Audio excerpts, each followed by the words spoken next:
Number 10. Nightbuster. Nightbuster is new to superheroing, but is super cute, and of those that are on our list is one that I know super well, considering I have been continuing to collect Nightwing all this year. It was my only comic of the big two that I allowed myself to keep collecting. She is Olivia Desmond and was the daughter of Roland Desmond, aka Blockbuster, and get this, Jezebel Jet. Remember Jezebel Jet? Yeah. She is the daughter of those two villains, and yet she will probably grow up to become a hero. Her foster father is Nightwing, who also rescued her from having her soul claimed by Neron. Neron had basically acquired a contract for Olivia's soul, which Roland had promised Neron in exchange for his own upon his death, because he didn't want his soul to be claimed, so he was like, how about I give you my daughters instead? It was all super creepy. When Blockbuster was killed, Neron came a-knockin', and fortunately, Nightwing, with some help from the Titans and Oracle, was able to keep Olivia safe. She would be revealed to have inherited her father's super strength and agreed to train and live with the Amazons on Themyscira, taking up the mantle of Nightbuster. Olivia made her first appearance in Nightwing issue number 98, the fourth volume of the Nightwing title,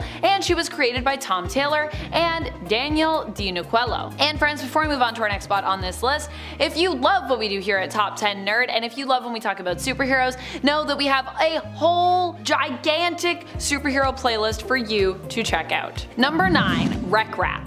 Oh my goodness, I love Rek-Rap. While I honestly wasn't a big fan of the Dark Web Spider-Man based event overall, Rek-Rap was a part of that event and was a character that we got from it that honestly, I loved. Rek-Rap is a demon who was inspired by Spider-Man's Peter Parker to become a hero himself. He initially was known by the name of Parker Man before he adopted the mantle Rek-Rap, which of course is just Parker backwards, Rek-Rap. His powers are similar to Spider-Man's, combined with that of a symbiote, and instead of web slinging, he prefers to call what he does with his organic webs web wanging. I really hope we see more of him in the comics. Rek-Rap made his first appearance in Amazing Spider-Man issue number 17 of the current volume, which we know officially as volume number 6 of ASM. Rek-Rap was created by Zeb Wells and Ed McGuinness. Number 8. No One. Probably one of the most iconic superheroes to make their debut appearance in 2023 for me was the vigilante we've come to know as No One. Very mysterious. They are not exactly your typical hero, but I think that's what makes them so interesting. No One is from the comic of the same name and made their first appearance in said comic in issue 1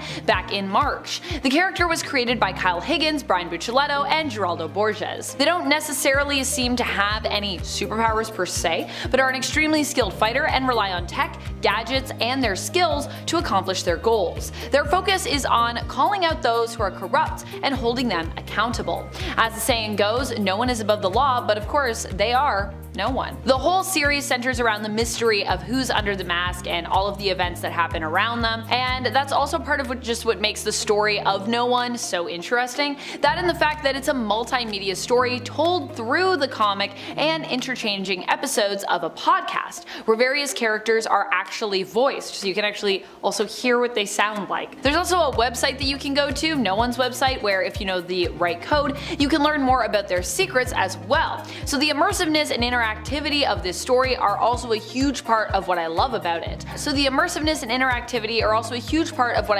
The story centered around No One, which is set in Pittsburgh. Number 7. Rasputin IV. If you are a House of X / Powers of 10 fan, you might be wondering how we can consider Rasputin IV as a new hero. Well, that's because this version of her is technically an alternate in comparison to the first version that we saw of her in that beginning to the Krakoan era. This version of the character comes from an alternate reality created by Sins of Sinister. A version of Mr. Sinister created Rasputin IV as a chimera hybrid mutant from the samples of 5 genetic powerhouses, also like in the beginning of the Krakoan era. However, after doing so, he realized he had made himself obsolete and began to feel regret for what he'd done to get him to where he was. He actually freed Rasputin from her conditioning, confessed his sins to her, and begged for her help in getting back a device that would basically return the world to how it was during the Paradise Krakoan era, which he of course had destroyed. They did not succeed in their mission, but Rasputin would eventually have her mind sent back to the time of Krakoa, allowing her to capture Sinister and have him punished for his crimes by the Quiet Council. Rasputin made her first appearance in Immoral X-Men issue number 2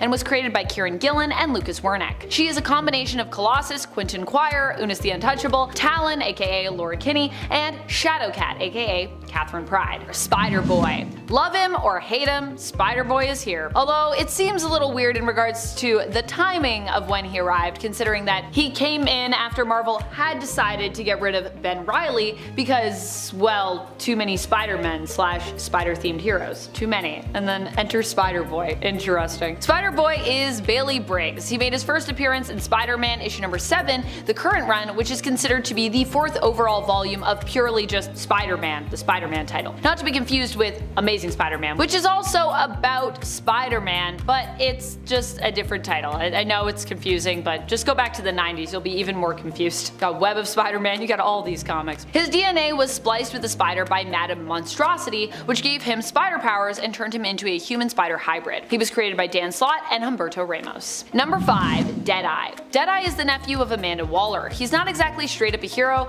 but he also isn't exactly a bad guy either. It's kind of complicated. And he's pretty cool looking and definitely new as of this year, so I'm gonna include him here on this list. He made his first appearance in Lazarus Planet, Next Evolution issue number 1. Oh boy, Lazarus Planet was a weird time, but hey, at least we got some cool characters like Deadeye out of it. Deadeye's name is Archie Waller, and he's only made a couple of appearances, so we don't really know too much about him just yet. His power set is based in the realm of psionics, having psychic and telepathic powers, but he also has demonstrated super strength as well. He can travel to the astral plane, travel to different dimensions, and also has a certain level of cosmic awareness. He was created by Chuck Brown and Alita Martinez. Number 4. Misery.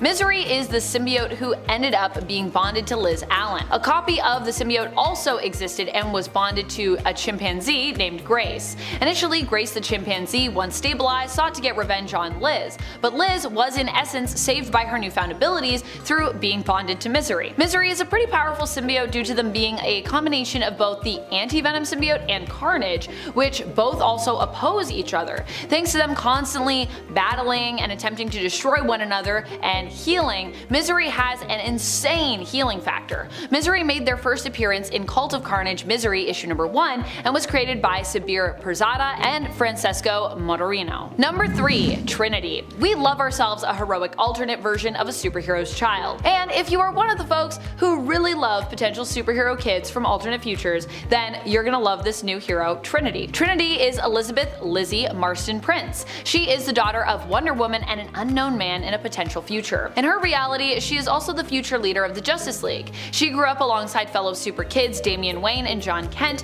who she looked up to as they were kind of like her older brothers. Her powers are similar to her mother's, and she also possesses the 3 lassos of fate. Lizzie was created by Tom King and Daniel Semper and made her first appearance in the legacy numbered issue number 800 of Wonder Woman. Number 2. 97. 97, or Ikomaki, is one of the new immortal and mysterious beings we've come to know through Jonathan Hickman's God series. She is part of an epic war that has gone on for, well, seemingly forever, between sort of the god of science and the god of magic. 97 serves the god of science, known as the natural order of things, as one of their main agents, being the last of the prime number centivars in their service. They have 100 centivars total, and she is the last prime because she's, number 97. She even gave up her relationship with the love of her life, Wynn, her once husband, who was secretly the avatar of the rival god of magic, which is known as the powers that be. 97 made her first appearance in Uncanny Avengers issue number 1, the 4th volume in the Uncanny Avengers title. She was created by Jonathan Hickman and Vallejo Schitti. Number 1. Kyle the Catboy. Kyle the Catboy is an interesting one. He's more of a neutral figure, but he does end up working with heroes at one point, so I'd still say he's more hero than villain, so I'm gonna count him. And honestly, most of the bad stuff that he's done in his life hasn't really been focused on hurting people or anything like that, but more on surviving. He was a criminal who spliced his DNA with a cat, becoming a splicer. He hails from the Future's End reality and ends up teaming up with Batman there, who in this reality of course is Terry McGinnis. His name is a variation on Selena Kyle, with it being Kyle Salinas. Kyle was also at one point taken in by John Constantine and taught magic by his mentor, but while he thought Constantine actually cared for him, he'd later learned that Constantine had actually unloaded all his curses on him so he could die peacefully and without burden. Ouch. Catboy first appeared in Batman Neo-Gothic issue number 1 and was created by Colin Kelly, Jackson Lansing, and Max Dunbar. Coming in at number 10 is Doom's Mutants. Slag, Nerium, Volta, Ironcloak, and the Dreamer. 5 new mutants revealed to us for the first time in the 29th issue of the current Fall of X-Men run. But while the rest of the mutant population is scattered, imprisoned, in the white-hot room, on Mars, or otherwise not having a very good time, these 5 mutants are sitting pretty in Latveria under the direction and protection of Dr. Victor Von Doom. This is Dr. Doom's mutant team, and they are very capable. A small group of X-Men, Wolverine, Shadowcat aka Kitty Pryde, and the newly revealed mutant Kamala Khan, Miss Marvel, went into Latveria to liberate these mutants, only to find themselves getting completely clobbered. The 2 twins, Dreamer and Ironcloak, can enter dreams and grant invulnerability, respectively. Volta can seemingly control potent amounts of electricity or lightning, and she directs and controls this with a vibranium spear, which she used to block and fry one of Wolverine's claw arms. Slag is a massive bruiser, because every team's gotta have one, and essentially his skin is rock and his blood is magma, and he looks awesome. And last but not least is Nerium, who has 4 arms that are seemingly made of plant life that she can control, creating vines and healing and all that jazz. Now, we haven't seen these mutants at full power yet, and there are 2 that haven't been revealed to us yet, but they seemingly may be allies despite being allied with Dr. Doom, so we shall see. Number 9, Chakal. Switching over to the DC comic universe here, most people know Lobo. And if you don't, he's basically like Jason Momoa mixed with Gene Simmons from Kiss with the makeup and everything. He comes from a race known as the Zarnians, and these guys have extremely high levels of regeneration, being able to recover from just droplets of their own blood. Lobo himself is an extremely capable bounty hunter with strength on par with Superman, and he's effectively immortal. But for the longest time, he also believed himself to be the very last of the Zarnians. Well, in 2023's Superman Volume 6, issue number 7, it turns out there's a whole army of Zarnians led by one General Chakal. Chakal's army were so violent and psychotic that Zarnia had erased them from their own history books. They were somehow captured by Brainiac, who miniaturized them and imprisoned them in a bottle city, where they promptly began fighting each other. Chakal eventually agreed for his people to serve as Brainiac's shock troops in exchange for their own freedom. Number 8, the Stark Sentinels. Now, it's safe to say that this entry isn't exactly a villain. It's more like the tool of a villain, or more specifically, an organization. As part of the Fall of X event that is going on right now in Marvel Comics, anti-mutant industrialist Fei Long embedded himself in Tony Stark / Iron Man's company, Stark Unlimited, and essentially stole the company. He then secretly funneled its resources into the construction of new mutant hunting sentinels, which are based on the technology of the Iron Man armor, taking advantage of Tony Stark's recent divestment from the company. Now, first appearing in Invincible Iron Man Volume 5, issue number 5 from April 2023, one of the first Sentinels chased off Tony Stark in his own Iron Man armor, showing its power. Now, later on, another Sentinel was sent to New York City, where it helped to contain a fire, only for the machine to target a firefighter who happened to also be a mutant. This brought the Sentinel into conflict with the X-Men, where it showed it was very capable, but still fallible, as the mutant magic was able to cut it to pieces and Jean Grey was able to crush it. But now, with hundreds of these Sentinels running around, and with Orcus having organized a brutal weakening of the mutant race, the Stark Sentinels pose a huge problem for the mutants. Number 7, Trav. Trav is one of many clones created by another new villain named Dominator X to be sold as living weapons. Now, like his teammates, the Cosmeteers, Trav's DNA was heavily modified from the baseline of his parent Daxamite species. However, while the genetic modification made his fellow Cosmeteers more powerful than a typical member of their species, Trav was born without any of the typical Daxamite powers, as Dominator X wanted to use him as a technopath, and the Daxamite weakness to lead would make him unsuitable for that role. Now, Trav was extremely bitter and resentful of being robbed of his powers, but he was also given extensive cyborg augmentation, including a bionic arm and a near-indestructible artificial spine containing his mind, which could move independently and possess another living being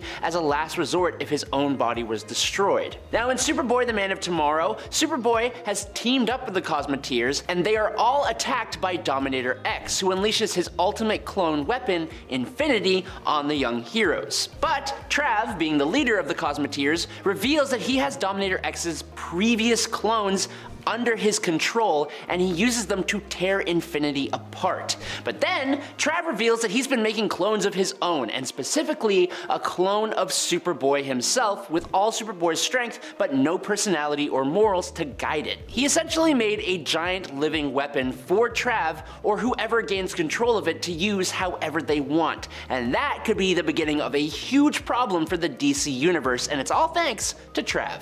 Number 6, Toranos. Okay, so I may or may not be getting this correct, but the Elder God and Thor villain known as Toranos is a new and also not entirely new villain in Marvel Comics. His first actual appearance comes to us in Immortal Thor #1 from August of 2023, when the Elder God travels to New York, because of course he does, and here Toranos reveals himself to be from Utgard, and to be the Utgard version of Thor. So, essentially, to explain this, Toranos was an Elder God who was formed during the formation of the Earth. So yeah, he's from a long time ago. He was sealed away in Utgard for thousands of years by his sister, Gaia, who used to be believed to be Thor's mom, but now it's the Phoenix Force. Anyways, Utgard is a place that is outside of reality, and it is a place that we have actually seen before. Utgard is the realm of those who sit above in shadow, essentially the gods of the gods. These guys are the ones that Thor probably upset when he was Rune King Thor and basically destroyed the cycle of Ragnarok. Anyways, essentially wishing things to be better than they were, Gaia unlocked her sibling out of imprisonment alongside Utgard Loki, and she sent Toranos to Earth to test her son Thor, which is when he formed a Thor core, and it was so awesome. Number 5, Amalak. Coming to us in the very first issue of the most recent Power Girl series, an auction for artifacts from successful alien civilizations, set up by Power Girl herself in her alter ego, is ambushed by a group of space pirates, because of course it is. These pirates are led by a new villain known as Amalak. Now Amalak here has a vendetta against Kryptonians specifically. According to him, Kryptonians destroyed his home planet. He says that Kryptonians basically go and find other planets and declare them lesser than, and begin interfering in the natural evolution of that planet. He hates Kryptonians for their colonial ways, basically. He has a whole whack of anti-Kryptonian weaponry that he used to hold back Power Girl long enough for him and his crew to escape. Now it turns out that one of the artifacts at this auction was a piece of Power Girl's symbiote ship that sheltered her and raised her in space. The symbiote ship had managed to infect itself into Amalak and gave him a big old power boost, seemingly granting him a form of geokinesis as well as enough superhuman strength to actually do some real damage to Power Girl. But Power Girl did some damage back, and then Amalak basically ripped his own eye out and disappeared into the sea. So we have to see what will happen next with this character. In at number 4 today is Muzzle. Muzzle is another villain who may actually turn out to be an ally to the heroes given some time. Now starting off as a low-level criminal, Muzzle appeared in Marvel Voices Pride 2023 in the 8th mini-stories within this comic called No Trespassing, Beware of Dog. As part of a crew called the Commune, who are described as a Robin Hood-esque queer human anarchists who live and work together, this group broke into Stark Unlimited Pharmaceuticals to steal hormones to counteract the crazy wait times for trans healthcare in New York City. But they were also stealing insulin among many other things. As they were making their escape, they were stopped by none other than Spider-Man, which is when the Commune sicked Muzzle on him. Muzzle turns out to be the result of an experiment to create a human symbiote hybrid. When he was born with a large symbiote mouth, fangs, and a prehensile tongue, his mother was pretty freaked out and abandoned him to his grandparents, Dory and Grover. Because of his appearance, Muzzle was an outcast, and so he ran off to New York and joined the Commune. When Muzzle faced Spider-Man, he gave Peter a massive bite, was able to absorb Spider-Man's webs and the electric charge from Spidey's web shooters, and fire them back through his mouth. Muzzle was able to web up Spider-Man and subdue him, but Muzzle also came back and healed Spider-Man's wounds, taking them onto himself, so he may yet be a hero. We will see. Number 3, the Childminder. Okay, I'm gonna try my best to explain this one, but it has to do with time travel and DC continuity, and those are my brain's biggest weaknesses. So, here we go. Appearing in Stargirl The Lost Children #1 from January 2023, the Childminder is a time scavenger who was attracted by the many changes made to the timeline since the Flashpoint event. The big one for the Childminder was the 13, a group of heroes and villains active in the 1940s who were removed from the timeline by the Flash and Dr. Manhattan, and then saved by the Time Masters and accidentally reintegrated back into the timeline.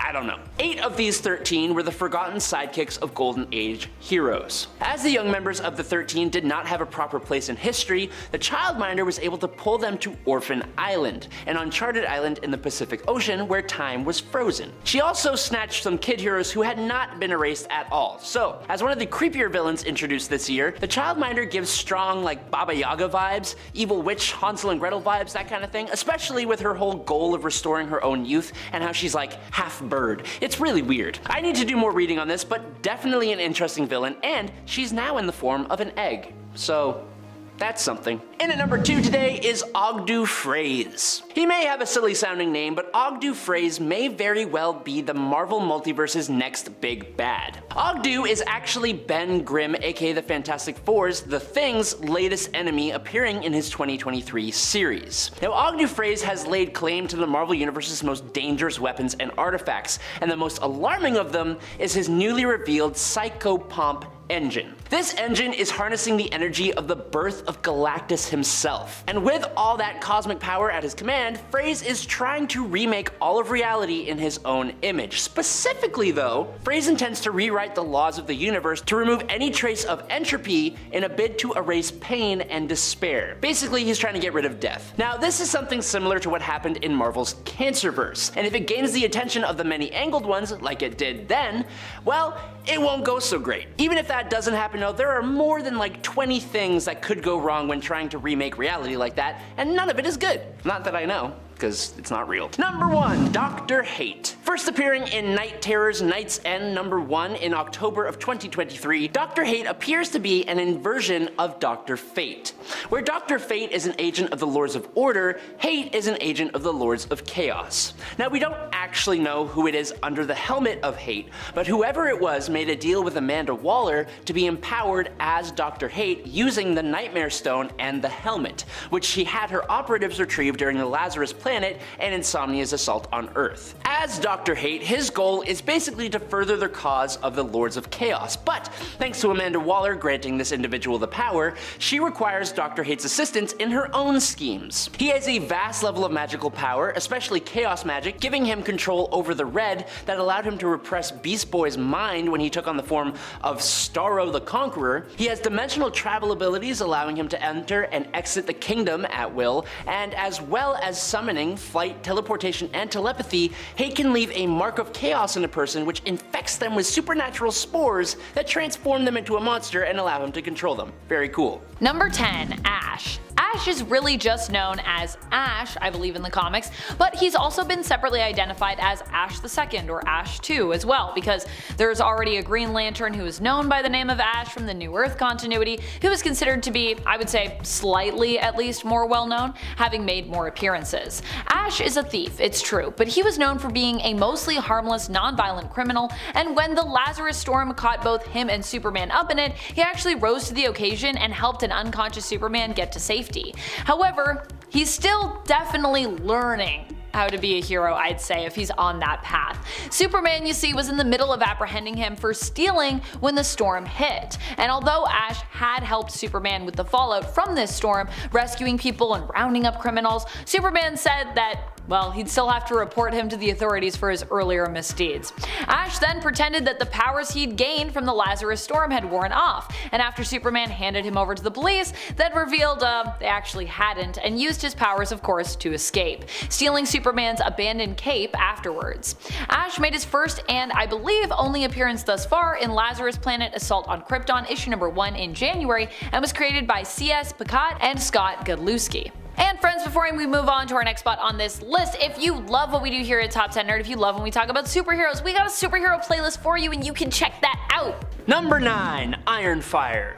First introduced in the Sins of Sinister timeline, John Ironfire became so damn popular that he made it into the Earth 616 timeline. So while the idea for this character was first seen in 2022, the actual 616 Ironfire came to us in X-Men Red Volume 2 number 11 in May 2023, and while it may be cheating, I am totally going to use him because he is awesome. Ironfire is a mutant from Morocco with the power to turn his blood into metal that he can then control. In one of his first appearances, Ironfire uses his powers to create metal claws, kind of like Wolverine, but his abilities are so much more than just making claws. Ironfire can use his metal blood to create horns, armor, and he's even created molten bullets that he can shoot at enemies. During Sins of Sinister, he serves as a right-hand man to Storm in her Brotherhood and lives hundreds of years into the future, eventually looking a lot like Odin. It's actually really cool. After the conclusion of Sins of Sinister, he arrives in the main 616 continuity, where it is revealed he is a member of the White Swords 100 Champions, an army that wages an eternal battle in the land of Amenth. Ironfire is the last of these warriors, arriving on Morocco with the White Sword's blade Purity. He warns the Iraqi mutants that Genesis, the wife of Apocalypse, is coming to conquer the planet, and he stands with them. Number 8. Marge. Marge was a new hero from Sub-Atomica.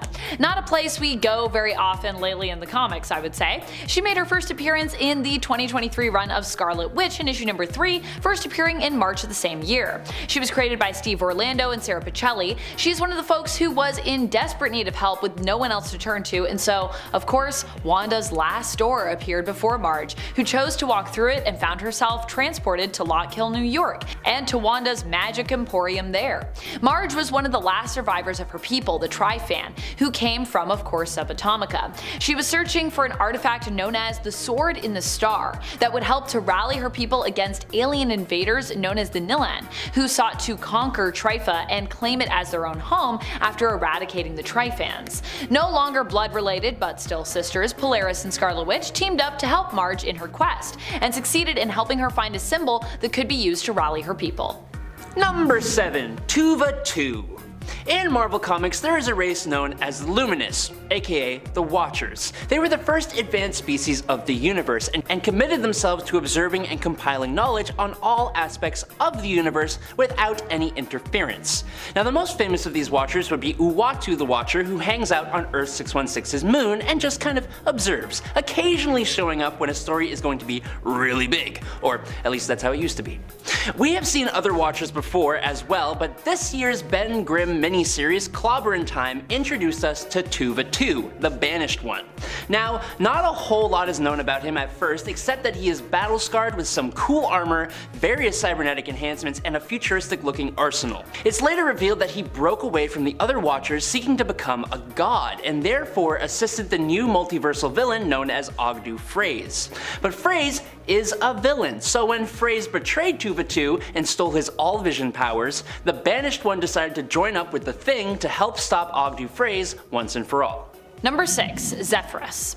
Zephyrus was a goddess who ended up becoming part of Mary Marvel of the Shazam family's new pantheons of gods. Zephyrus was known before that as an Olympian goddess of the West Wind. While it's presumed that, in canon, this of course would make her ancient in terms of how long she'd actually been around in the story, in regards to her first appearance in the comics themselves, she hadn't made herself known until 2023.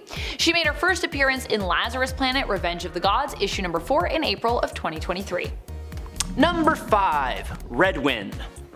Marvel's new God series has been teased for months with backup stories in the pages of various Marvel Comics titles giving us glimpses into what's happening and the premise of this story. Each of the story's key players has shown up in these back pages, including what seems to be the main player, a guy called Wynn. Also known as Sir Redwin, Wynn is the avatar of the Powers That Be, an ancient entity or group that ultimately oversees all things strange and magical in Marvel Comics. Now, Wynn received the role of Avatar over a millennium ago, and has served faithfully in safeguarding the universe. Thanks to his long life and his knack for always landing in hot water somehow, he knows how to get himself out of a tight spot, even as he begrudgingly performs his duties. I've seen him often compared to DC's Constantine, and I think that's somewhat accurate, especially in the personality department. Win's position as the avatar of the powers that be is only one half of the overarching mythology introduced in Gods. The direct opposite of the powers that be are the natural order of things, and they oversee all things purely and perfectly scientific. Now, rather than having a single representative in the form of an avatar like Win, the natural order of things is represented by 100 immortal individuals who comprise the Centum, and one of them is Win's wife, Akomaki. Number 4. Pravitar Pravikar. Okay, so this might kind of be cheating, but I am just so excited for Spider-Man India to get some actual major time in the spotlight, and I loved his characterization so much in the animated Spider-Verse universe / multiverse, I guess, that I had to include him here. He actually does come from the same designated Earth number that his comic book counterpart comes from, but I think we still need to consider them alternates of one another, as the animated films still kind of have their own story, which is separate and unique from the comics. Spider-Man India was one of my favorites of the new Spider-Man characters we were introduced to in the animated film. He is Pravitar Pravikar, a young man who has only been Spider-Man on his Earth for 6 months, and already seems to be a straight up master at it, having also been recruited by the Spider Society, which obviously Miles, that makes him feel pretty insecure as a hero. He first appeared in the animated sequel to Into the Spider-Verse Across the Spider-Verse in June of 2023. His creation credits are the same as the version that first appeared in the comics in 2004. He was created by Christopher Miller, Phil Lord, and Dave Callahan. Number 3. Dimitri the Science Boy. Win, as the avatar of the powers that be, and the Centivars of the natural order of things are all bound by an ancient deal that dictates that the avatar and each Centivar must have a proxy from the other side. For Win, his proxy is the analytical and socially oblivious Dmitry Krakow, or Dimitri the Science Boy. Dimitri has always been drawn to technology, which would actually make him perfect for the natural order of things, but instead he became the begrudging chained apprentice to Win. Jonathan Hickman described Dimitri as an orphan who fell into his path out of tragedy, and he's always been looking to find out what happened during a mysterious event that propelled him into the role he has now. What's cool is how Win and Dimitri get sick of each other sometimes and will just go separate ways until they have to come back together, like when, thanks to Win, they both got thrown into a ghost prison, whatever that means, and Dimitri got sick of Win, going to Sevalith and getting in a relationship with a vampire, while Win went to a hot spring for mystics in Jotunheim until they needed to come together once again for this story. One of the best things about new heroes like the ones on this list is that we get to uncover more and more about them as their comics come out, and I think Dimitri may be one that I'm going to pay a lot of attention to. Number 2. Mia the Magic Girl. Mia the Magic Girl is a new hero in the world of comics. She made her first debut appearance only recently in November in Gods issue number 2, so she is super duper new. Initially, we didn't know much about her when she was first announced as a character, and I think part of that is also because her identity and role in the story is meant to be somewhat mysterious. We're supposed to uncover it as the story unravels. But with her appearance in Gods issue number 2, we got to know a little bit more about her and her origin story. She is inherently magical, and her birth parents are largely unknown to her, as she spent most of her childhood growing up in an orphanage after she was abandoned. The Centum has taken an interest in studying her and has offered knowledge in exchange for her permission to do so. And finally, in at number 1 today is Circuit Breaker. During the Lazarus Planet crossover event, a volcanic eruption leads to Lazarus resin raining down and empowering people all over the world. One of those people was Jules Jourdain, a new trans-masculine superhero going by the name Circuit Breaker, who debuted on Valentine's Day 2023. Now, we haven't seen much of Circuit Breaker yet, but he will reportedly wield a power called the Still Force, a counterpoint to DC's Speed Force, which gives super quick heroes like the Flash their power. Now, first introduced in 2018's Justice League number 2, the Still Force is a cosmic force based on inertia, and people who tap into it can suspend motion and even aging, which Gorilla Grodd did when he temporarily stopped the expansion of the entire universe. Being a trans character in DC Comics, we don't know yet how much relevance Jules' gender will have to the overall plot of his stories, but it's reflected in his character design in a few subtle ways. The coolest being the lightning bolt designs on his vest and chest, intentionally designed to resemble top surgery scars. While indie comics have been lush with representation for a while, mainstream superhero comics have lagged far behind in representation, and as one of DC's biggest new heroes, Circuit Breaker is a welcome addition. A lot has happened to the X-Men, in general, but particularly over the past decade or so. A lot of mutants have had their crack at being a part of the mutant race's premier superhero team, and we're gonna talk about them. Now, the mutant armor isn't a new X-Men member in the regular 616 universe, but recently, as in this year, 2024, the year of our Lord, thanks to the newly formed Marvel Ultimate Universe and Peach Momoko, we are getting a new interesting take on her character. Ultimate X-Men #1 stars Hisako Ichiki, aka Armor, as she first uncovers her mutant abilities. Now, first of all, Peach Momoko sets this story in Japan, and the whole thing is just this mix of cute but also very heavy and super cool. What's interesting about this take on Armor, and possibly the other mutants going forward for the Ultimate Universe, is how their abilities appear to be a bit more magically oriented. In the story, her powers appear to be almost supplied by a strange amulet she's given by a friend who then lost his life. Now,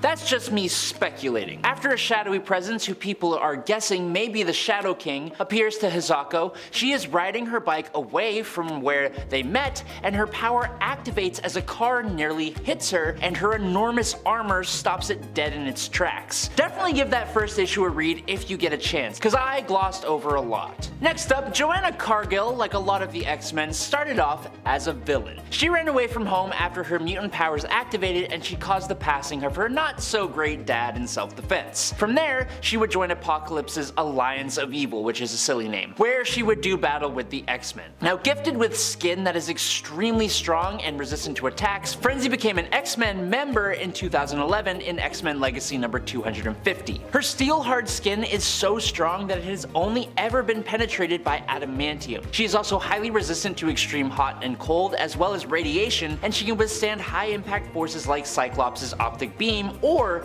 a punch from She-Hulk. Now, speaking of She-Hulk, a byproduct of Frenzy's power is that she has super strength as well, enough to lift around 25 to 75 tons, and she can punch Jennifer Walters back if she really wants to. Frenzy has gone toe-to-toe with Rogue, arguably one of the most powerful X-Men, and she was classified as a level 6 threat by Cable, who helped hone her exceptional skills as a hand-to-hand combatant. Now, going back, if you need more incentive to read that new Ultimate X-Men, then I shall give you some. At the end of the very first issue, the cover of the second issue, which I haven't actually been able to read yet, features a completely new character who goes by the hero name Maystorm. Now, Maystorm is confirmed to have weather abilities and is clearly inspired by the revolutionary Storm from Ultimate Black Panther. Inspired by, but this is a wholly new character with their own unique design, and it seems the character will be joining both Armor and a few other characters that I'm going to talk about in a minute as the first new Ultimate X-Men team. Momoko created this character for last year's New Champions variant cover, but Maystorm will finally debut in Ultimate X-Men #2 of this year. Similar to Frenzy, Quentin Quire used to be a sort of villain back in the New X-Men. He spent his earlier years being an absolutely despicable kid who I always kind of wanted to just like kick in the shins. He was trying to be an anarchist leader of mutants and ended up doing more harm than good. After the schism of the X-Men, Wolverine took him to the school that he opened up.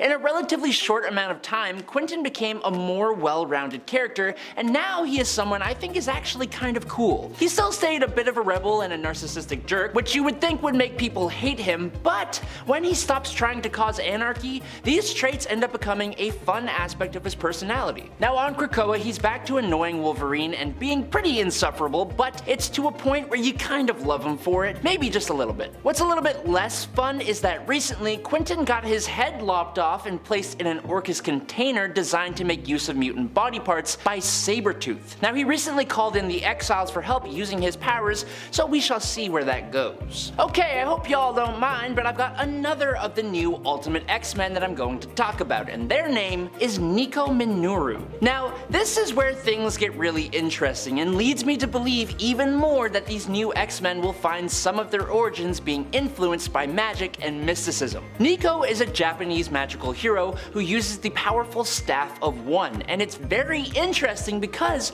on Earth 616, Minoru is not a mutant at all. In normal canon, she is a descendant of a magical family who are part of a cult. Nico steals her parents' staff after finding out that they are part of this cult, and she uses it alongside the team of teenagers known as the Runaways. Now, with full transparency, it is unclear yet if Momoko will be retconning Nico into being a mutant, or if the blending of of magic and mutation in Ultimate X-Men will see her magical bloodline coming into play, but she does appear to be a part of this new team of X-Men that is forming, which is something I am excited to see play out. Next up, Monet St. Croix has an interesting past, and her family is a big part of that. Her brother is an incredibly powerful bad dude who trapped her in a different form where she is known as Penance. As Penance, she had diamond skin, a telepathic resistance, and super sharp claws. M can even combine with her younger siblings Claudette and Nicole, but on her own, Monet is essentially a near perfect being. All her physical and mental skills are greater than the natural physical limits of peak humans, including her intuition and her genius level intellect. She can fly at supersonic speeds by sheer force of will, she can read minds, project her thoughts into the minds of others, and defensively mask her mind against telepathic intrusion,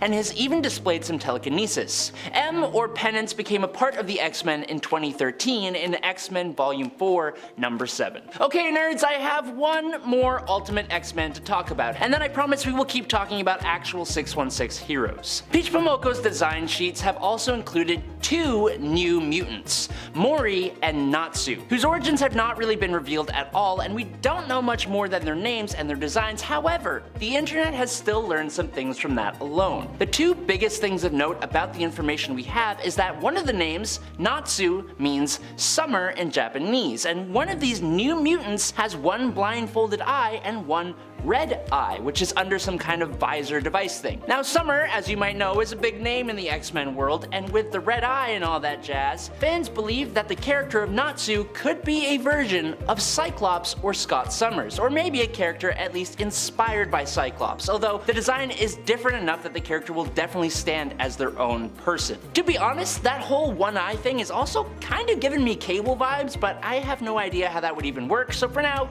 we're sticking with possibly Cyclops. Maybe. Now although he first appeared in 2007 and was briefly on the X-Men in 2009, as a 2018 recruit to the X-Men and X-Men Red number 4, Gentle is someone I kinda just love talking about, so I'm including him on the list. Gentle's mutant ability is muscle mass expansion, which allows him to increase his size and strength almost instantly. He's done battle against a Sentinel and his strength is said to rival Colossus's, with his resting strength increased every time he uses his powers. Gentle is a very strong and powerful mutant, but the catch is that he only uses his powers in emergencies. Because of his poor treatment he suffered as a child, Gentle suffers great pain and seizures. To help his condition, Gentle's entire body was covered with vibranium tattoos in Wakanda to prevent him from overexerting, and they essentially keep him alive. On top of that, Gentle has pacifist beliefs, but his calm, peaceful demeanor should not fool anyone because Gentle has used his abilities to halt the one Sentinel from destroying the Xavier Institute, and he's such a cool character. A listed X-Men member since 2017, Inc. sets himself apart from anyone else on this list by having the unique distinction of being a normal human being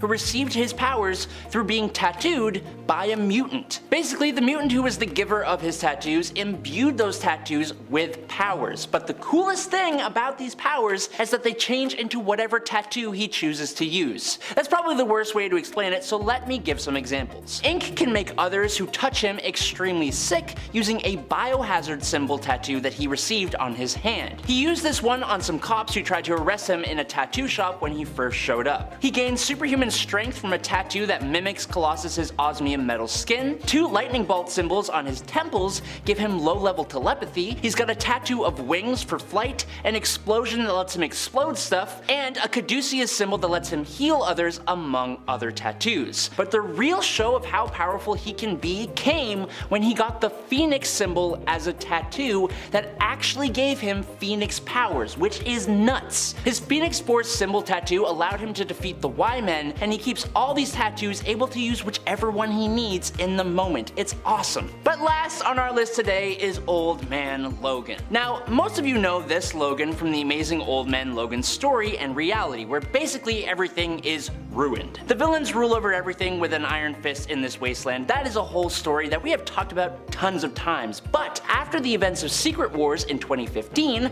crotchety old Logan made his way to the Prime 616 universe when main Wolverine had bit the dust, temporarily of course. Old Man Logan stepped stepped in and sort of not really took over his place. Now this Logan didn't have the same berserker rage, and he was much wiser. The main difference was he didn't fly off the handle as often. He didn't go off on his own and do things that may have put his team in danger, and his biggest accomplishment may have been wiping out both the evil Hulk from his own world and another evil Hulk, Maestro, in Earth Prime. Unfortunately, Old Man Logan finally went to the afterlife in 2019, back in his home reality. Are you bored of the same old X-Men? Well, here are 10 pretty new ones. Now when I say the name Pyro, most X-Men fans will think of St. John Alderweireld, who has been around since the 80s, but that's not who I'm talking about today. Simon Lasker is the newest version of Pyro, debuting in 2017. When Lasker first manifested his mutant powers, Mesmero appeared to him in the form of Charles Xavier and brainwashed him into taking the name Pyro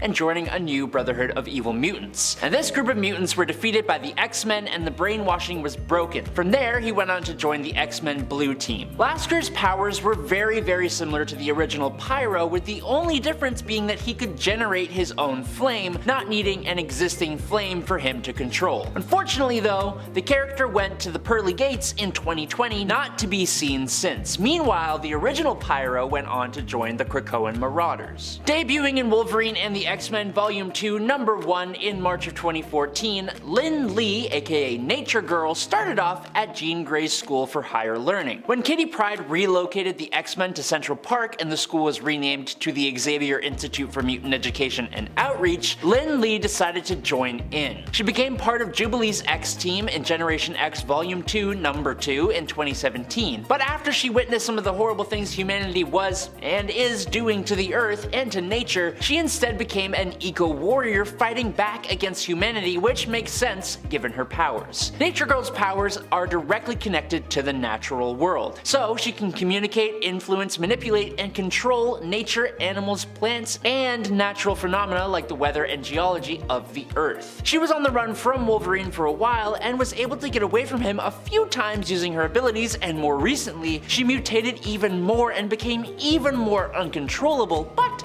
she looks pretty awesome, so we can let that kind of thing slide. Debuting in Powers of X #1, which released in early 2019, Rasputin IV is one of the more interesting recent additions to the X-Men, but she's also one of the most overpowered. Created as possibly the most powerful of Mr. Sinister's chimeras, which were basically spliced together mutants who possess more than one hero's power, Rasputin IV possesses 5 different powers. 5. She has the osmium metal skin of Colossus, the telekinesis and telepathy of Quentin Quire, the force fields of Gunther Bane, aka Unis the Untouchable, the intangibility of Kitty Pryde, and just to top it all off, she has the healing factor of X-23 Laura Kinney. So as you can imagine, she is a force to be reckoned with. And on top of that, she wields the Soul Sword. Currently, as far as I've read, Rasputin IV is working pretty closely with Charles Xavier to fight back against Orcus and others during the fall of X.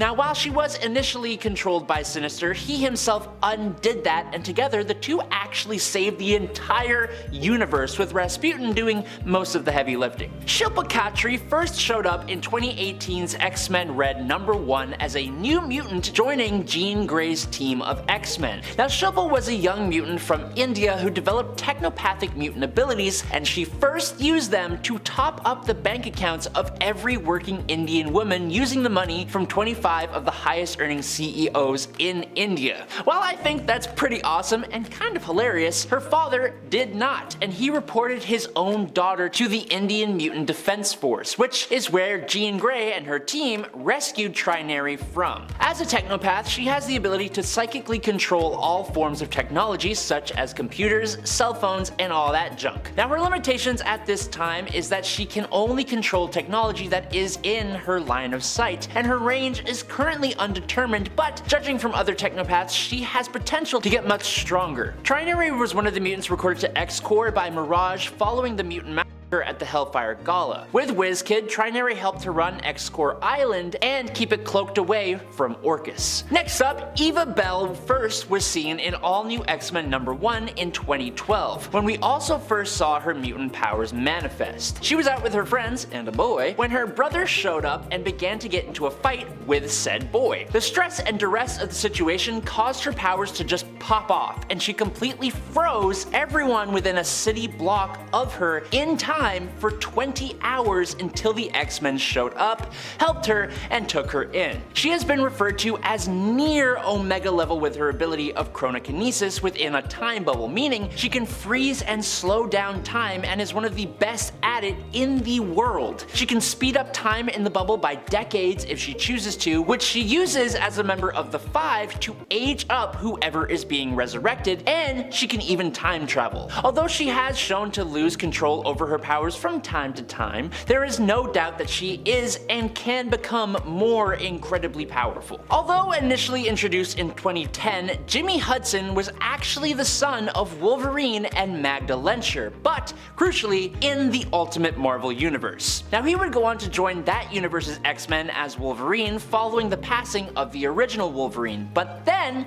following the events of Secret Wars, Jimmy found himself within the main Marvel Universe in X-Men Blue number 5, where he is tracked down in the Canadian wilderness by the time-displaced original X-Men, who he attacked, believing they were working for Mr. Sinister. After fending off an attack by Sinister's new team of Marauders, the X-Men offered him a place on the team. Now Jimmy would remain a part of the team throughout the series, aiding them in various different missions, such as an adventure in outer space that saw him bonded with the Poison symbiote, and those two have been having a bit of an identity crisis. Although he had thought himself and his powers ridiculous, which they kind of are if we're being honest, Fabio Medina, aka Egg, and his battle cry Gold Balls is kind of awesome. Debuting in 2013, Fabio can produce golden balls of different sizes that shoot out from any part of his body and make the sound poink each time they hit something, and it is hilarious. The golden balls he fires actually seem to bounce. Now, that's pretty odd, but these gold balls are actually more useful than initially thought. After he moved to Krakoa with the other mutants, it was discovered that Gold Balls' balls are actually infertile eggs, and if these eggs are made fertile, it could allow for unlimited resurrection of the mutant race. So yes, the golden balls he was firing out of his body at Sentinels and bad guys were actually infertile, bouncy golden eggs. Does it make me slightly uncomfortable? Yes,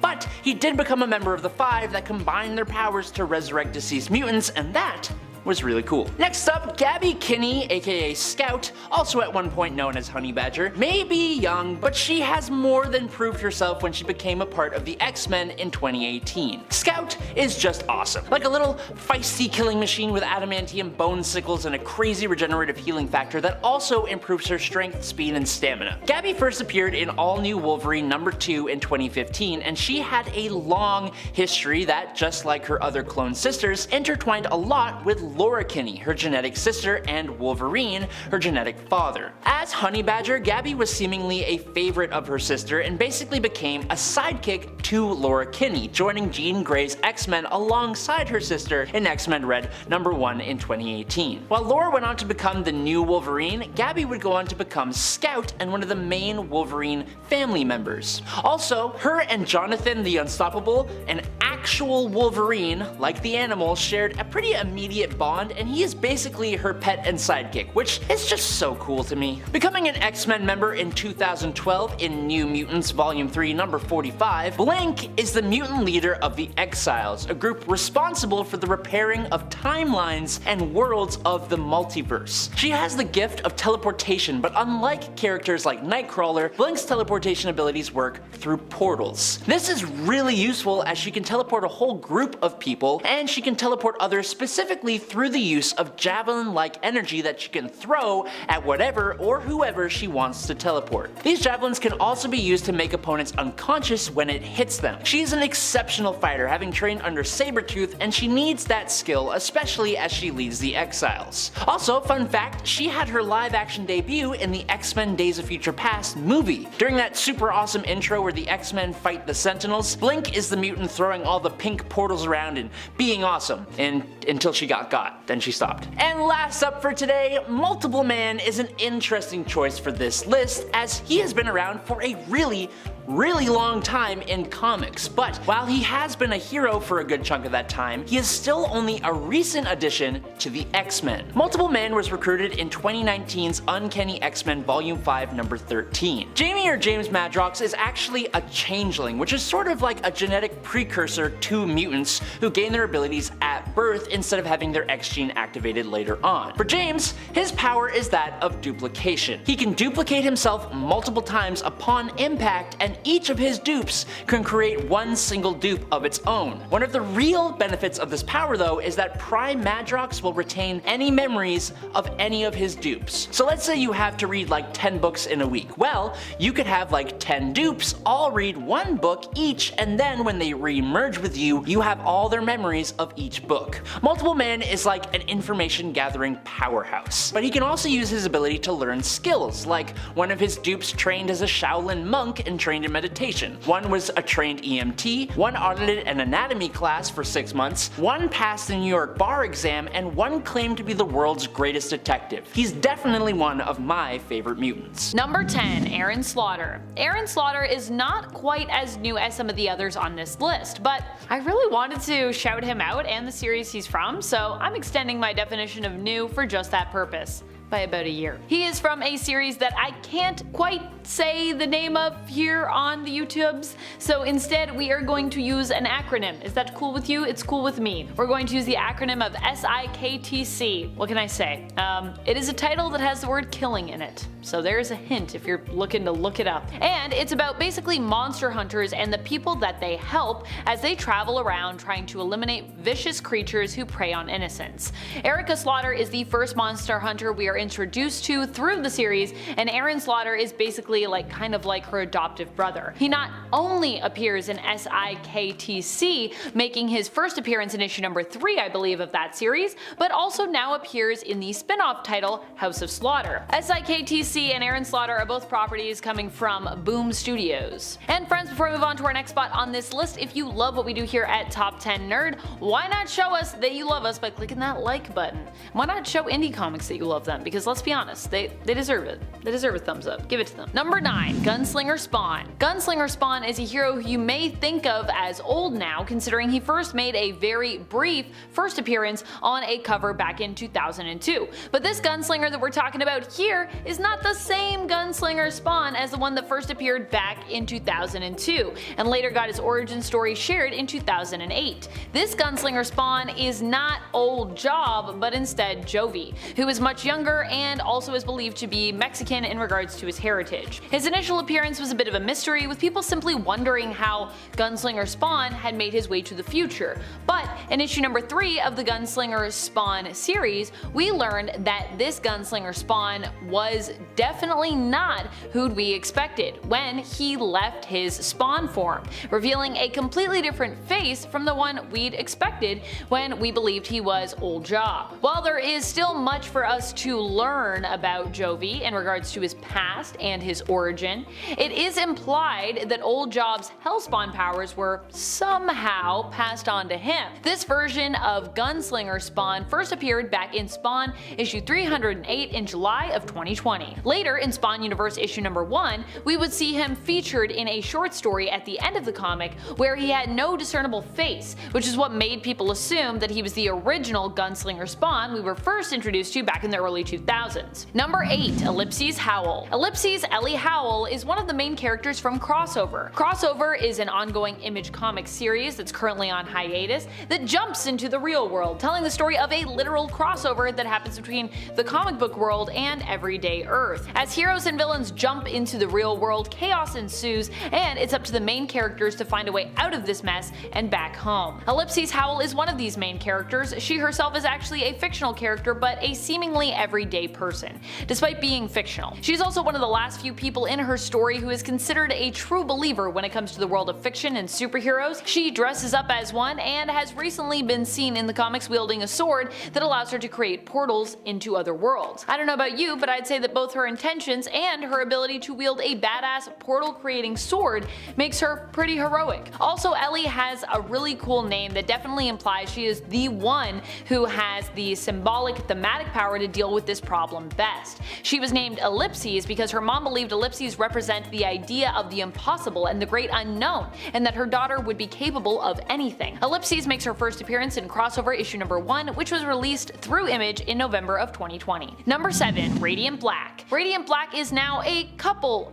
different people, but originally it was Nathan Burnett, who made his first appearance in Radiant Black issue number 1 and adopted the persona of Radiant Black, eventually brainstorming up his superhero name afterwards with his best friend Marshall. Radiant Black is basically like Power Rangers but for adults, and a series that involves a lot more mystery than the Power Rangers premise, which is pretty front-loading when it comes to the lore behind the Power Rangers in terms of their origin, where their powers come from, and why they were entrusted with these powers in the first place. In Radiant Black, many of these questions go unanswered to start, with us being given little hints along the way as to what is really going on with these Radiants and their hosts. Honestly, it's a brilliant series, and one that has not only given us a super cool new hero in Radiant Black, but has also given us a super cool new cast of heroes with the Radiants, and beyond, a super cool new universe to explore with the Massiveverse. Radiant Black issue number 1 was released via Image in February of 2021. Number 6. Berserker. The character that we initially only know as B is the protagonist of the series Berserker from Boom Studios. He is an ancient warrior, half god, half mortal, who is fighting to learn the truth of his origins and also to learn how to finally put an end to his life, as he is constantly driven towards bloodshed. He ends up accepting a mission to fight for the United States, participating in crazy, perilous, and deadly battles in exchange for this information on his own life. This series was written by Matt Kindt in collaboration with Keanu Reeves, which was where the hype came from for it, but it seems to have been a series that really delivered on this hype because a lot of people love it. While I have yet to read it myself, I have talked to those who have, and there are quite a few out there who just really love this series. It's definitely one that I need to read. The first issue of Berserker was released in March of 2021 and featured the mysterious bloodthirsty bee, who we'd later come to know as Berserker, and it's a property from Boom Studios. Number 5. Twig. Who is Twig? Only the cutest adventuring hero that you will ever meet. He is so endearing, it makes me want to cry. Twig hails from his own self-titled series and begins issue number 1 by starting off on a journey. He has taken up the position that once belonged to his father as the new placeling. What is a placeling exactly? In this magical land, it is a crucial hero who actively saves the world on basically a daily basis, going out and undertaking massive and arduous quests. Twig never really wanted to be a placeling, he wanted to be a chef, but as a result of what suddenly happened to his father, he happens to be really the only one suitable and qualified to take up this position. Twig is just such a sweet character, like kind of a lovable goof, who does his best to live up to the responsibilities passed down to him. Also, the art in this book and the writing will not only make you fall in love with him, but also his best buddy, who resembles a banana slug, Splat, and honestly, the whole world, which kind of has like a Dark Crystal sort of feel to it. Twig is from Image Comics and made his first appearance in issue number 1 of his own series in May of 2022. Number 4. Rogue Sun. Rogue Sun is one of the newer heroes that we've gotten in the Massiveverse, so yes, there are Radiants and Radiant Black, but they aren't the only heroes in Kyle Higgins' Massiveverse. In the one-shot Supermassive from February 2022, we began to crack the world wide open and were introduced to 2 completely new heroes who existed in the same sort of universe, but not really in the same series, if that makes sense, as Radiant Black. One of them was Rogue Sun. Rogue Sun is actually a legacy hero, and after the death of the original Rogue Sun, Marcus Bell, his son, Dylan Siegel, is called upon to take his father's place. One major problem: Dylan isn't even sure he wants any of this, and he has a more than shaky relationship with his dad, even now knowing and understanding that all this time he was a superhero, and hence he may have had some somewhat valid reasons for his absence. And what's more, the powers that he inherits also seem to come with quite a bit of a catch in that regard. He kind of has to live with his dad's ghost in his head. Number 3. Inferno Girl Red. Inferno Girl Red! This is a hero I've been waiting to see come out in the comics for some time, ever since I first saw her appear. Well, Inferno Girl Red has only just had her solo series start to come out, which is limited, with 3 issues existing in book 1 of her series, which I believe implies there will be multiple books to this series. Inferno Girl Red herself first appeared in the Supermassive one-shot in February 2022, just like Rogue Sun. However, we wouldn't get her in her solo series, where we'd get to learn even more about Cassia Costa, the girl behind Inferno Girl Red, until January of 2023, with issue number 1 also coming from Image, where of course all the Massiveverse is published and exists. In solicitation for the first issue, Cassia earns her place on this list list as one of our newest ever superheroes from Indie Comics. She is literally described as, and I quote, the newest Image Comics superhero. In the first issue, we learn of how Cassia Costum was mysteriously chosen to become the new Inferno Girl Red after her world was turned upside down in an instant. It feels like we're taking the category of magical girl to a whole nother level and also mixing in some like fabulous future sci-fi stuff with it, which I love because I love both of those categories. Number 2, The Chosen One. Vanish is just such a cool concept for a comic, and the main character is no exception to the amount of awesome involved here. If you love magical stories, this takes that idea and kind of just like turns it on its head. It answers the question of what happens to young heroes after the evil threat has been vanquished. But it takes a darker turn than most typical happy endings. In Vanish, we follow Oliver Harrison, who is that once young hero, the chosen one grown up. In a world now seemingly devoid of magic, he is haunted by the nightmares from his past and plagued by his own inner demons that he desperately tries at all costs to escape, all while seemingly living an otherwise mundane life. However, Oliver isn't just a washed up former hero. He actually still has held on to a good amount of magic and skills from his past, and must use them to take action once more when a potential new threat appears on the horizon after more than about 20 years apiece, I'd say. Oliver's story is like what would happen to Harry in his adult years if he really didn't want to let go of his past glory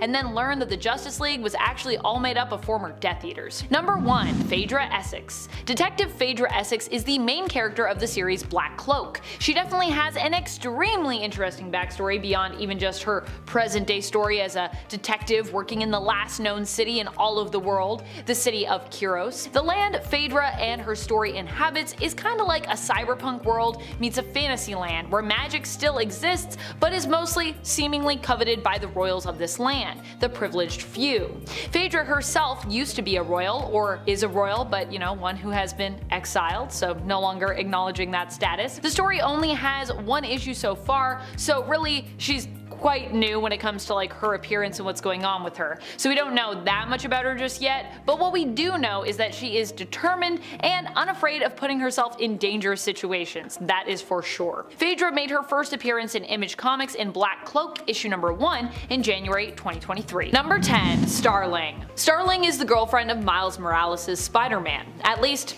at the time of this recording I'm pretty sure she is. Starling is Tiana Toombs, the granddaughter of Adrian Toombs, who is the villain known as the Vulture. Tiana's father is Adrian's son, Frankie, and her mother is Lenora. While she often sports wings in homage to her grandfather, she isn't a villain like he is more often known for being. In fact, Adrian actually helped Tiana after her father abandoned her and her mother, and then later after her mother tragically died in surgery. Adrian had always brought money to Lenora to help support her and his granddaughter, and after Lenora's death, he actually offered to become Tiana's guardian, which she accepted. He was also the one who gave Tiana her suit and actually inspired her to become the hero she is today, despite he himself usually being known as a villain. I kinda love when legacy characters go the opposite way of any other characters they're known as being descendants of. Starling made her first appearance back in Saladin Ahmed's run on Miles Morales' Spider-Man from 2019 in issue number 5. And friends, before we move on to our next spot on this list, if you love what we do here at Top 10 Nerd, you can also go check out our Top 10 Marvel playlist for even more good old Marvel content. Number 9, Somnus. Somnus was first introduced in a super cute story that was featured in the 2021 Marvel Pride issue. In his origin story, we learn that Carlo Valentino is actually an old flame of Daken. They met in Canada in the 1960s in Toronto, Ontario. At the time, Carl was living a closeted life, both as a mutant, I believe, and also as a queer man. During a one-night stand, Carl used his powers while they slept to live an entire life out with Daken in their dreams together. His mutant powers basically allow him to manipulate and control the dreams of others, an Oniromancer as we would say, which is how he was able to do this. Seemingly spooked by this experience, having lived a whole life with Carl in his dreams, only to wake up and find it had been just that, a very vivid dream, and that Daken was still as he was the day prior after living a whole life overnight. Daken was sure to leave before Carl awoke. While the two never really talked talked after this, Daken seemingly never forgot Carl. After Carl passed on, presumably from old age, with Daken attending his funeral, Daken actually asked to have him resurrected, giving him a second chance to live the life that he always wanted, proudly, out of the closet, both in terms of his orientation and as a mutant. Carl took the name Somnus for himself, his mutant name, and would later join Kate Pryde's Marauders team. I also super duper love his design. His outfit is so good. Somnus is such a cool character. Number 8. Soldier Supreme. Soldier Supreme made his first appearance in Jason Aaron's run on Avengers, which started all the way back in 2018 and is still currently ongoing. Soldier Supreme would not make his first appearance until issue number 50 of the series, meaning that he appeared for the first time in the comics back in December of 2021. Soldier Supreme is a magical superhero from the 1940s who also would be trained by the Ancient One and become the leader of the Secret Invaders. Despite existing in the past in the comics, he would be introduced as a retcon character in the present, our present, during an adventure the Avengers had involving time travel. Soldier Supreme is Sebastian Zardos, possibly related to another Phoenix host who is also a Zardos, or perhaps even possibly distantly related to the adoptive family of Nightcrawler, who are also the Zardoses. Who knows? Sebastian was known to have descended from old powerful magic through the witches of Wundagore Mountain. Number 7. Moon Knight. No, not Mark Spector of Earth 616. Obviously, he has been around for some time and is not really new, making his first appearance back in the 70s in Werewolf by Night issue number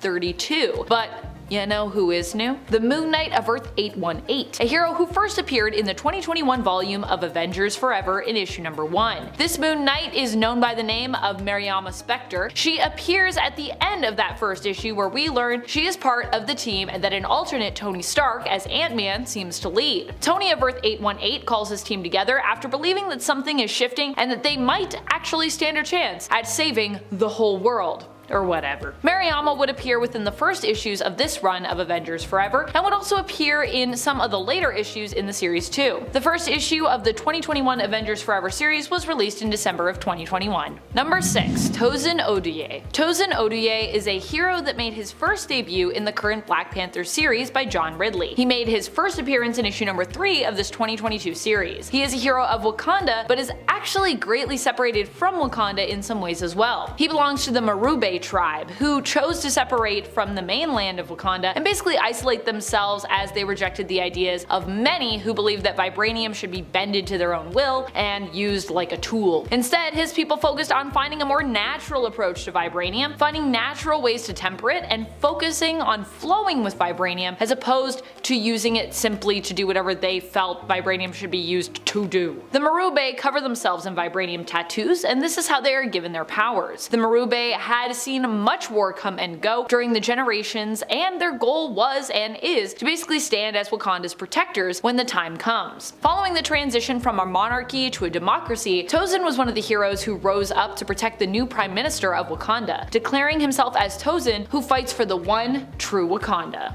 Number 5. Amass. Amass is one of the mutants who is new despite actually being really old in terms of the history in the comics. In fact, possibly one of the oldest mutants we've ever seen. They made their first appearance in Marauders issue number 4, the current volume by Steve Orlando, not the previous run by Jerry Dugan. This is volume 2 we are talking about here, which started in 2022. Amass is actually one of my favorite new mutants when it comes to their power set and their potential. They can combine living beings into one, amassing and unifying them into one entity. For mutants that join together, this is exceptionally cool, as all the mutants' powers will be contained within one being, making them, while combined, extremely powerful. And I believe that if Amass were to do this with regular superheroes that were non-mutant superheroes, that would also be true, which is pretty cool. You could also combine non-mutant superheroes and probably mutants. The potential's crazy. If they have the right power sets, as we learn in the current Marauders series, while combined, the mutants can even use their powers together to do things like time travel. Pretty wild, right? Number 4. Thea. Thea is another mutant who comes from the very first mutant civilization, which actually existed way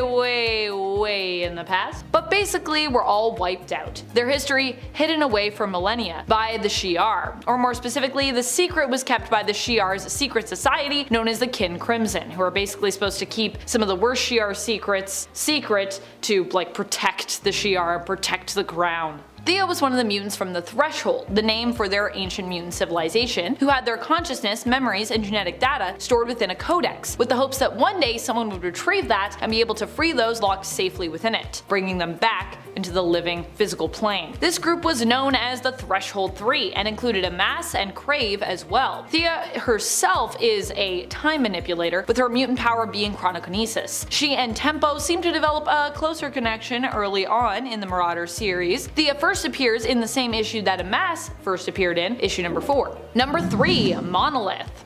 Gosh, I love Monolith's design. Monolith seems to be an ally to the Hulk. Currently, the Hulk in his own series, titled simply Hulk, is flying around space, but is actually the mind of Bruce Banner in the body of the Hulk, with Bruce having taken control and modified Hulk's body to turn him into like a spaceship, basically. Having always wanted to live as a scientist and explore the world and go on cool space adventures, Bruce struggles to see a home for himself on Earth after everything he has done, and so he decides to actually just take control of the Hulk and go to outer space. A sort of self-imposed exile, if you will, but one where he gets to like actually do what he wants to do as a scientist. While on his space adventures, he runs into a kind of planet Hulk that seems to be perfect for people like him. It seems exiled Hulks, who were dubbed abominations in an alternate reality that they hail from, seem to have come to this planet and ended up settling here, all becoming super strong and smart over time. Initially they were basically exiled there, but then they basically just decided to create their own civilization. Monolith is their ruler, being the queen of this seemingly Hulk planet. Honestly, her existence is one of my favorite things about this entire series. She first appears in issue number 9 of the current Hulk series, volume number 5 from 2022. And while, yeah, we don't really know if she's like specifically a superhero yet, I feel like she's leaning that way.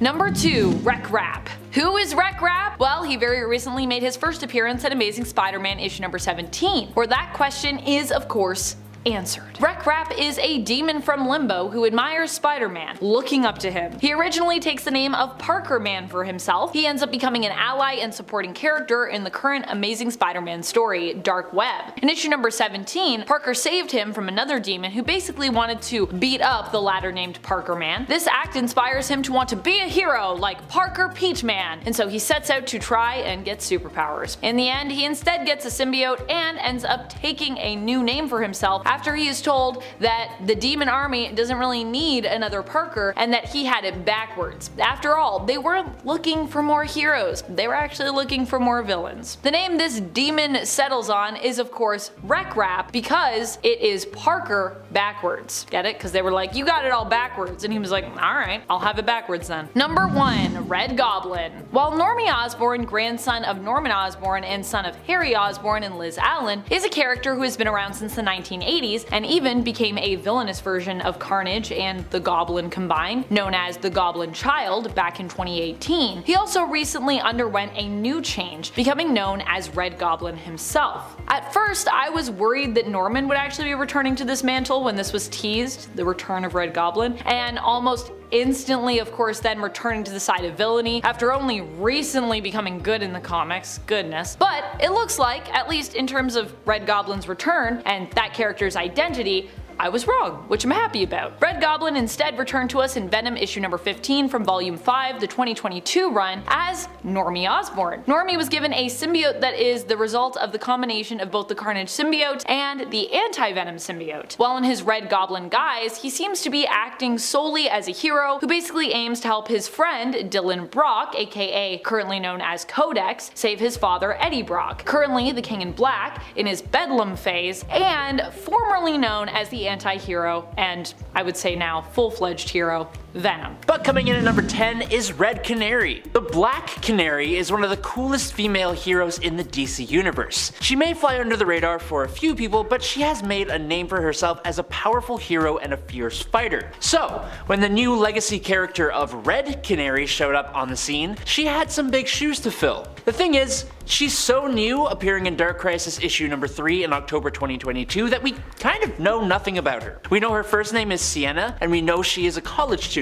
She responded to Nightwing's call after the passing of the Justice League, and she fought in the mission that went out into the multiverse, but we don't even know her powers. We can assume that they're at least similar to Black Canaries, but I don't even want to say that because we just simply do not know. What we can say is that she absolutely has potential if her first appearances saw her jump into a multiversal battle. Only time will tell, but she looks cool as hell though. Number 9. Monkey Prince. First appearing in DC Festival of Heroes, the Asian Superhero Celebration #1 from July 2021, Monkey Prince is the son of the legendary Monkey King, Sun Wukong from Chinese folklore. Because of this, Monkey Prince, aka Marcus' son, is essentially a demigod, born in the Phantom Zone. But he had no idea of this. He was taken in by criminals Winston and Laura Shugul Shen, and he grew up with them, with the two surprisingly making good parents despite the fact that they were running around working for different criminals in Gotham City. When Marcus was a kid, he was woken up during a thunderstorm in the middle of the night to find his parents being interrogated by Batman. Interrogated with his fists, because that's the Batman way. This gave Marcus a fear of thunderstorms, rain, and water, and Batman, plus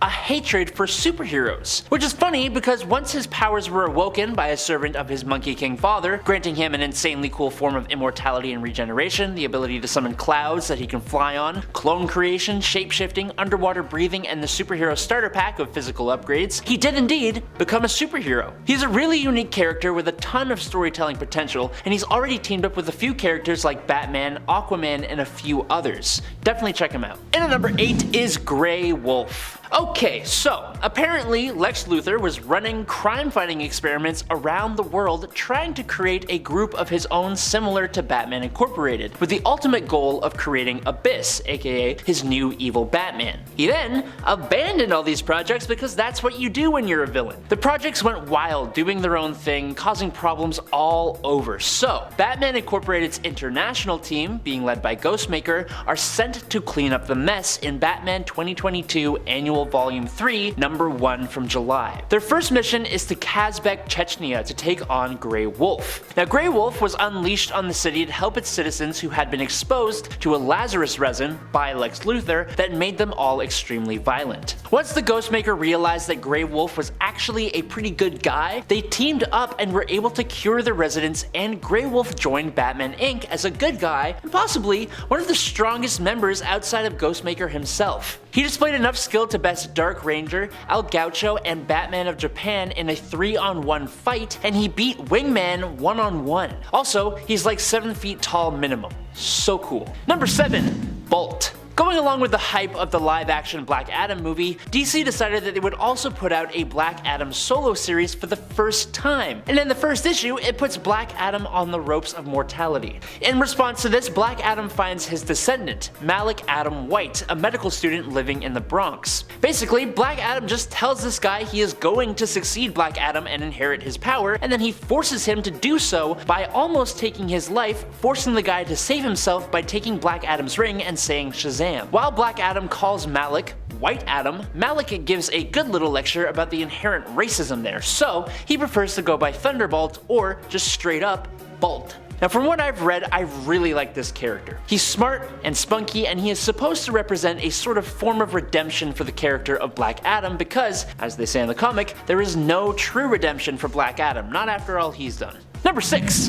Duo. Recently, DC Comics has announced that they are relaunching Milestone, and that's exciting because we haven't seen much of their characters like Icon, Static, and Rocket in a hot minute, and I love all of them. What's interesting is that instead, we got a wholly new character, or characters, in the form of Duo. This new addition to Earth M follows Dr. David Kim and Dr. Kelly Vu, who get fused together in a crazy accident, which is slightly reminiscent of the DC character Firestorm, but this is different. For one, they look way cooler in my opinion. But the comic follows the pair learning more about each other and their newfound powers based on nanotech that include the ability to heal almost instantly, making them essentially immortal, the ability to interface with technology, metamorphosis, density control, and more as time goes on and they find further control. Duo is potentially one of the most powerful beings from Milestone if things keep going the way they're going, and I highly recommend checking out their story. Number 5. Bat Prince. This alternate version of Batman belongs to probably one of my favorite alternate reality stories to come out of DC Comics, Dark Knights of Steel. This story takes place in a world of medieval fantasy where the Wayne family ruled their kingdom until the mother and father of Superman came to Earth. The L family house became rulers of the land after a horrible attack on the Wayne family. Now, as the surviving son of the Waynes, Bruce serves as both a knight and son to the L family with his network of Robins and his brilliant mind. mind. But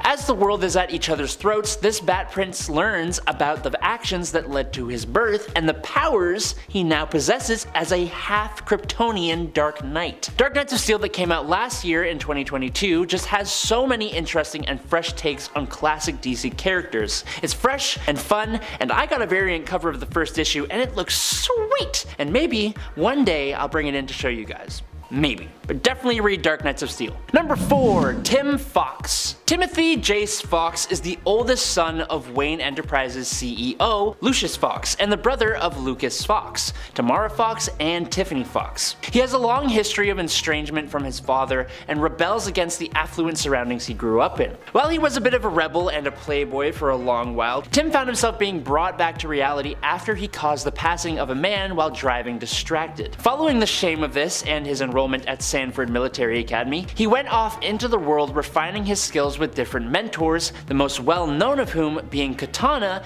and his best friend Vol. Tim became a revolutionary and a mercenary, taking on the new name of Jace. Eventually he returned to Gotham, and even later he eventually discovers the Hibernaculum, which I hope I'm pronouncing right. It's a giant armory that also contained a prototype bat armor. He takes the Hibernaculum as his base of operations, and in a last-ditch effort to prevent a massacre, he dons the bat armor. Now, after a failed initial debut as Batman, he goes back to the drawing board and creates himself a new suit and becomes the official new Batman. Official new Batman, but there's also the regular Batman still. I don't know. He's been a little anti-joining up with pretty much anyone, not a member of the Bat family, and refusing Jonathan Kent's offer to join the new Justice League, and I'm kind of curious what will become of his character as time goes on, because nothing's really happening. Number 3. Dreamer. Unlike other characters on today's list, the precognitive hero Dreamer debuted in Supergirl as part of the CW's Arrowverse, making her comic debut in DC Pride 2022 #1 in August of 2022. The character, whose real name is Nia Nal, has a heritage that is half human and half Naltorian, an alien species. Some Naltorian women have access to powers that come from the dream realm, and the subsequent dream energy, which gives them precognition, astral projection, energy projection, and the ability to travel through other people or animals' dreams, which is an incredibly interesting idea for a superpower. The Naltorian women who can do this are given the title of Dreamer. Now for Nia Nal, she had visions of the passing of the Justice League at the hands of Henry Bendix, the moment that would spark the very recent Dark Crisis event. It's revealed that she is also related to Nura Nal, a descendant of Nia's who is part of the Legion of Superheroes in the 31st century. Whether that will factor into her story or if we will see any time traveling related adventures between the two remains to be seen as Nia makes her mark in the DC universe. Number 2. Circuit Breaker. Jules Jourdain is so freaking new that they haven't even debuted yet. Jules Jourdain, aka Circuit Breaker, is a new transgender superhero getting their own series that will officially debut this Valentine's Day. And yes, that's coming up, so if you forgot, this is your friendly reminder. Or if you're single, sad, and lonely, know that you ain't alone. I am with you. Writer and artist AJ Kaplan teased the hero in a tweet in January of 2023, mentioning the character's use of the quote, still force. Apparently, this still force is like the opposite to the speed force that we all know for being utilized by the Flash and other speedsters. What this means for the trans non-binary hero is yet to be revealed, obviously. The speed force has been used to go so fast that time stands still, so what the still force does exactly is leaving me extremely curious, to be honest. But I'm excited to see what Circuit Breaker does with it when they debut in DC's Lazarus Planet Dark Fate #1 out on Valentine's Day. And in at #1, Dr. Multiverse. Dr. Multiverse is alone in the multiverse, meaning there is only one of her. Originating from Earth 8, Maya was bathed in cosmic energies and was granted the powers of the multiverse. This basically means she is able to see variants and alternate versions of people living in different realities. She can see people and objects passing between dimensions, and she has the ability to locate and track anything she has come into contact with throughout the multiverse. She also has access to vast energy manipulation abilities which let her fire blasts and create shields, but she can totally open up portals to other universes and send people back to their own universe. This former member of the Retaliators became part of the Justice League Incarnate, using her multiversal powers to help this multiversal team of heroes. She's like a DC version of Marvel's Captain Universe, Starbrand, and America Chavez. I think she's alright, so you should definitely think she's alright too, and check her out.